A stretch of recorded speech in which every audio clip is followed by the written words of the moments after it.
Hi friends, அஸ்ஸலாமு அலைக்கும். ஐ ஆம் அப்துல் ஃபேமிலி. இன்றைக்கி நம்ம வறுத்து அரைச்ச மத்தி மீன் குழம்பு எப்படி செய்யலாங்கிறத நம்ம இன்றைக்கி பார்க்க போகிறோம். இதுக்கு நான் 1/2 கிலோ மத்தி மீன் எடுத்திருக்கேன். இதை நம்ம கழுவி வாஷ் பண்ணிவிட்டு அதுக்கப்புறம் எப்படி வைக்கலான்னு வீடியோவில் கண்டினியூவாக நம்ம பார்க்கலாம்.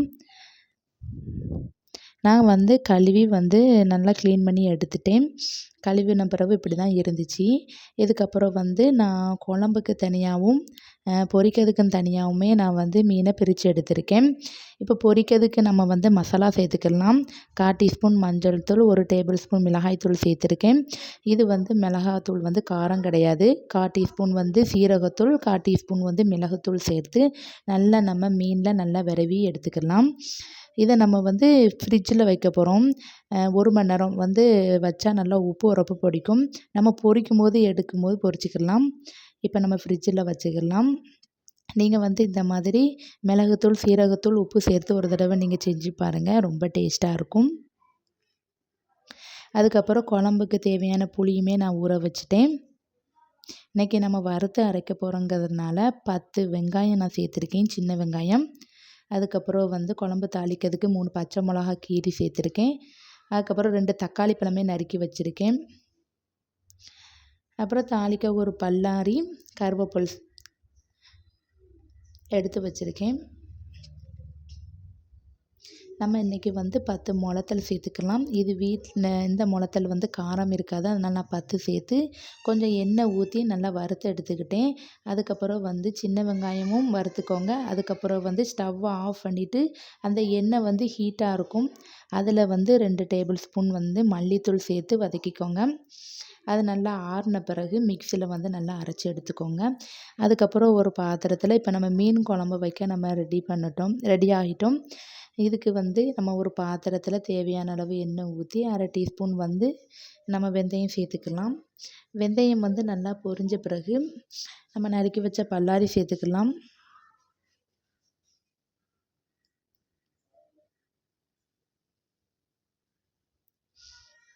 பல்லாரியை கொஞ்சம் லைட்டாக வதக்கிக்கலாம்.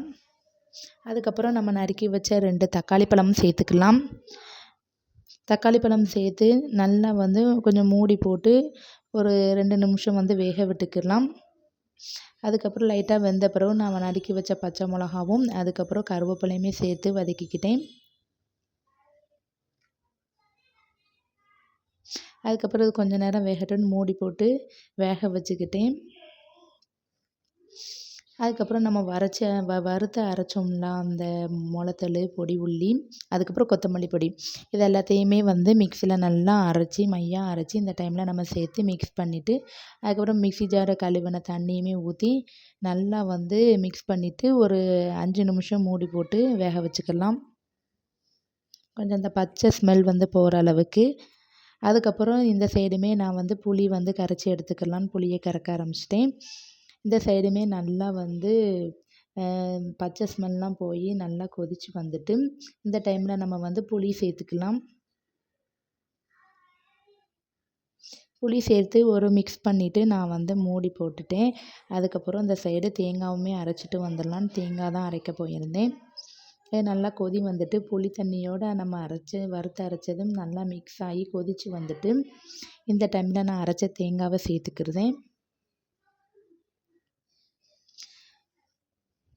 தேங்காய் சேர்த்துட்டு அதுக்கப்புறம் அந்த குழம்புக்கு தேவையான தண்ணியுமே சேர்த்து நான் மிக்ஸ் பண்ணிவிட்டு உப்பும் சேர்த்து நல்லா கொதிக்க விட போகிறேன். ஏன்னா அந்த தேங்காவோட பச்சை ஸ்மெல் எல்லாம் போய் குழம்பு நல்லா வெந்து வரும். அதுக்கப்புறம் மூடி போட்டு நல்லா கொதித்து நல்லா வந்துருந்துச்சு. அதுக்கப்புறம் அந்த டைமில் நான் குழம்புக்கு தேவையான மீனையுமே நான் அந்த டைமில் சேர்த்துக்கிட்டேன்.